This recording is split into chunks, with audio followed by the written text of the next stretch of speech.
All right, you ready to dive in? We're tackling cybersecurity law today. Ooh, sounds intense. It is. But don't worry, we'll break it down, especially since you've got that big meeting coming up. Yeah, legal and compliance stuff, always got to make sure you sound informed. Exactly. So think of this deep dive like your cheat sheet. We're going straight to Chapter 4 of the CISSP Study Guide, all about those laws and regulations. And compliance, too. Can't forget that. Absolutely. Mm. All right, so imagine this. You're looking at partnering with this company, Okay, got it. and bam, data breach. How Ah. they handle that legally. That's a big red flag or a green light. Right, because it could be criminal charges, maybe lawsuits, or even those penalties from regulators. Depends on what went down. Totally. And what if they try to, like, sweep it under the rug, say it's just a contract issue, no big deal? If investigators find out they were hiding something, like vulnerabilities they knew about, Ooh, that's not good. nope. That's when you get criminal investigations, maybe even prosecutions, and their reputation. Toast. Yeesh. Talk about a PR nightmare. Exactly. So knowing the difference between those types of law, criminal, civil, administrative, super important in cybersecurity. Okay, so criminal law is like protecting everyone, right? Yeah. Holding the bad guys accountable. Yeah, think like hacking, data breaches where someone meant to do harm, spreading nasty malware, that kind of stuff. Serious consequences then. Big time. Fines at the wazoo, maybe even jail time. Wow. All right, and civil law, that's more about when two parties have a disagreement, like contracts or if someone steals your idea. Right. It's less about punishing someone and more about figuring out who's right and who owes who what. Makes sense. So, back to that data breach. The company could get hit with lawsuits from people whose info got leaked or partners who lost money because of it. Yep, that's the civil side of things. Now, throw in administrative law on top of all that. Ooh, more layers. This is where the government steps in, sets rules for certain industries. Ah, so like HIPAA for healthcare. Bingo. iPay, it's all about how healthcare folks handle those sensitive patient files. And with a check, things got even stricter. So if they have a breach with more than 500 people's info, they have to tell everyone. That's the high-tech rule, right? Exactly. And it's not just the hospitals and clinics anymore. Really? Nope. Any business that touches that patient data, they're on the hook too, under HIPAA. So if I'm in that meeting and we're talking about health data, I got to make sure everyone knows HIPAA and high-tech are serious business. Absolutely. And you mentioned working with government agencies, right? There's FISMA to think about too. FISMA. Refresh my memory on that one. The Federal Information Security Management Act.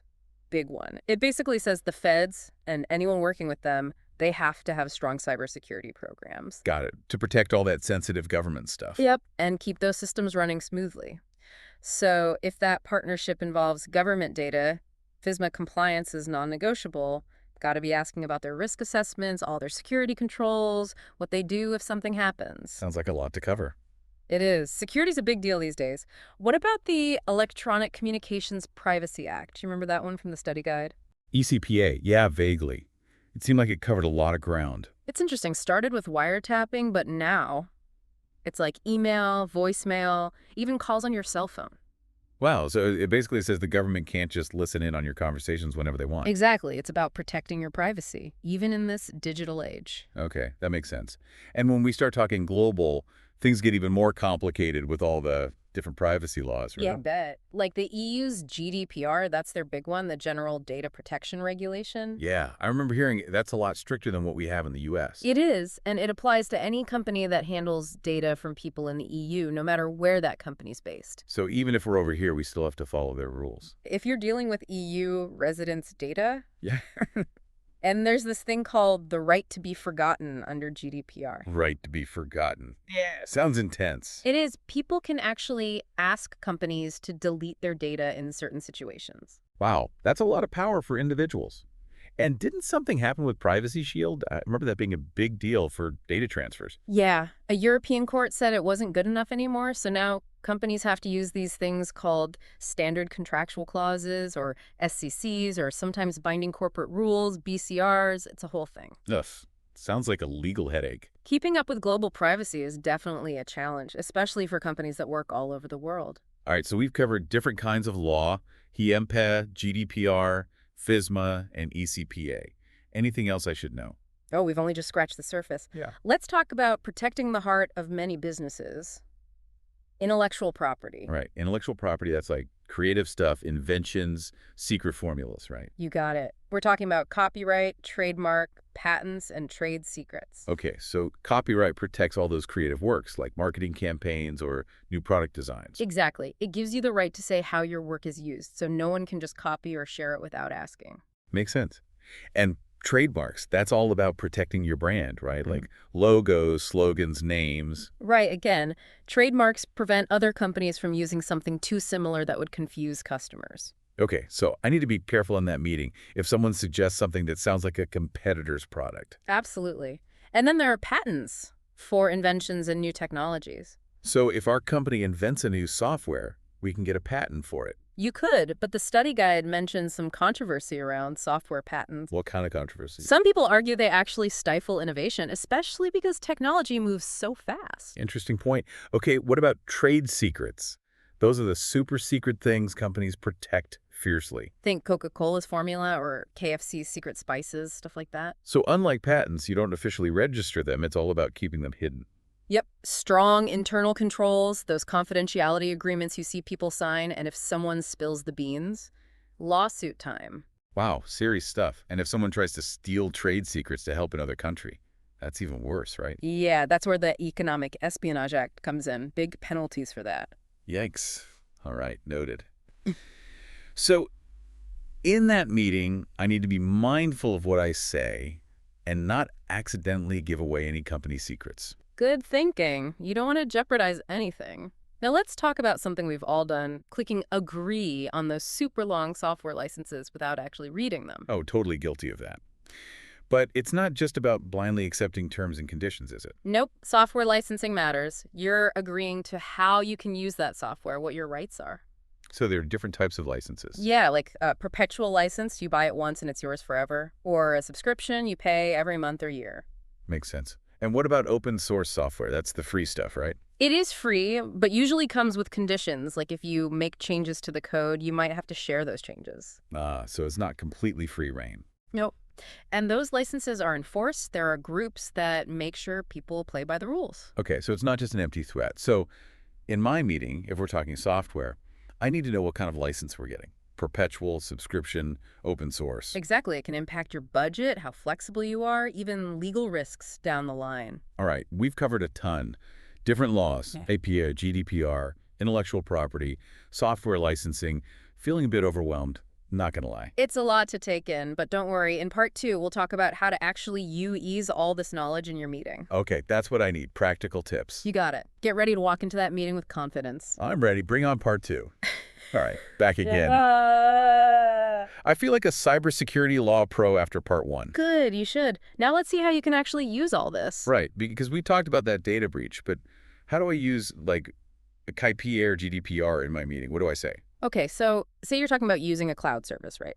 Knowing IPA and GDPR can help you ask good questions about their security.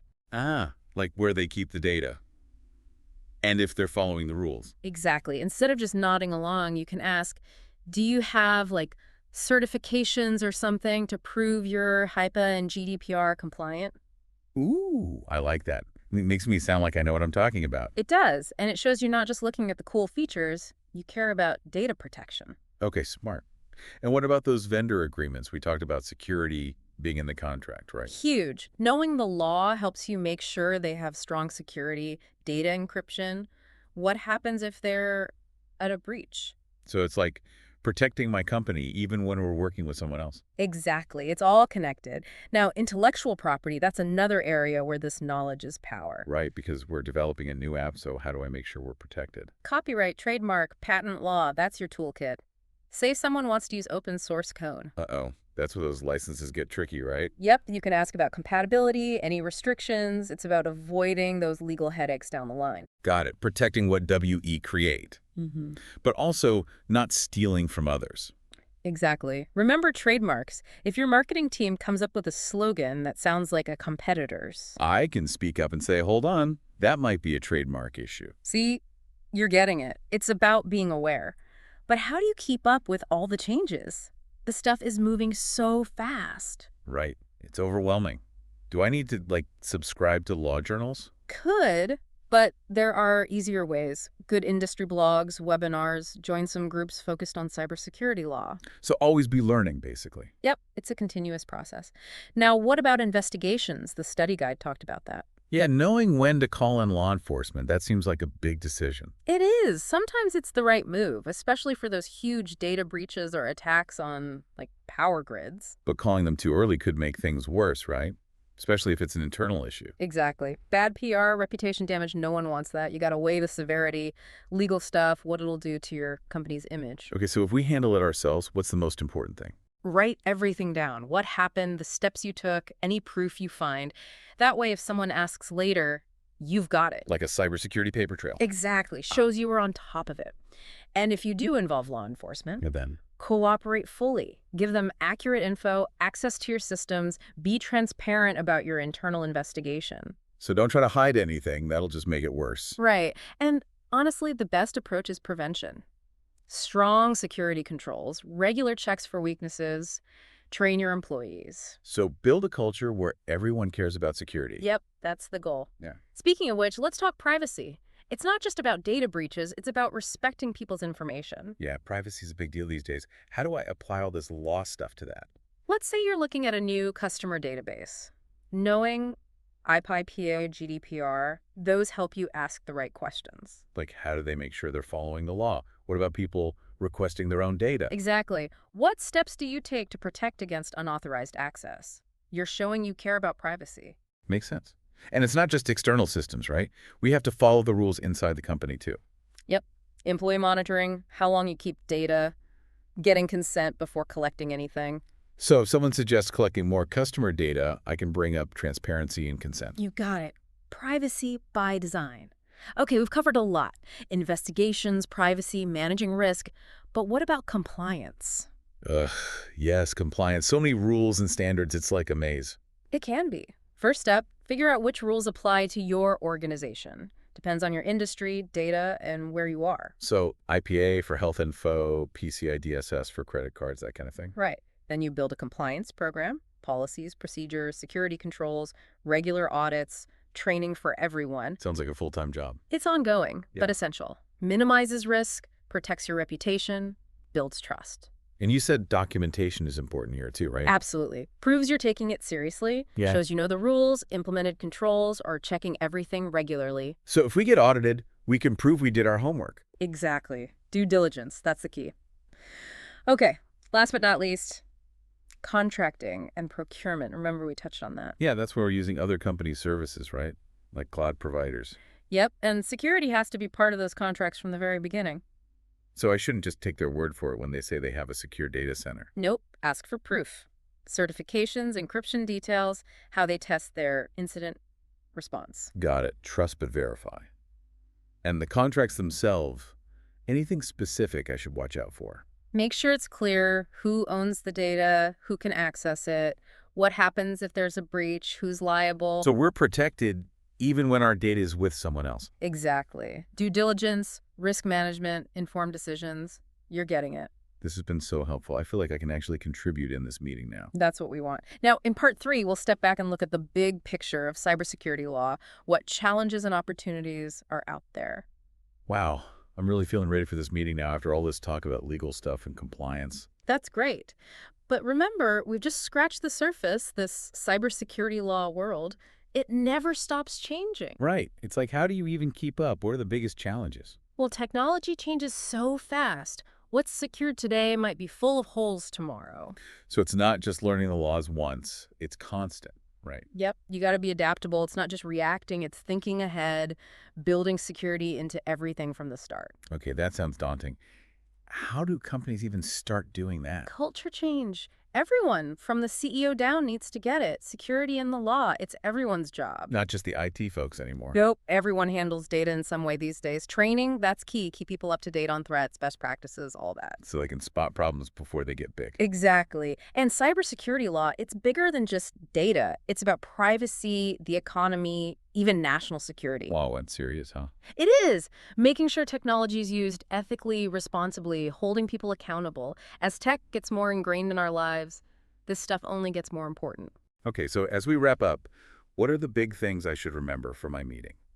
First, knowledge is power. The more you know about cybersecurity law, the better you can handle those tough conversations. Feeling a lot more confident now, that's for sure. Good. Second, be proactive. Strong security, regular checks, stay informed about new threats, all that prevents problems. Better safe than sorry, right? Exactly. And lastly, this field changes constantly. Stay curious, keep learning, be flexible. It's challenging, but also rewarding. I'm glad we did this deep dive. I feel way more prepared and honestly kind of fascinated by all this. Awesome. We just scratched the surface, but now you've got a good foundation. Thanks for guiding me through it. It's been really eye-opening. You bet. And to everyone listening, stay safe, stay secure, and keep learning.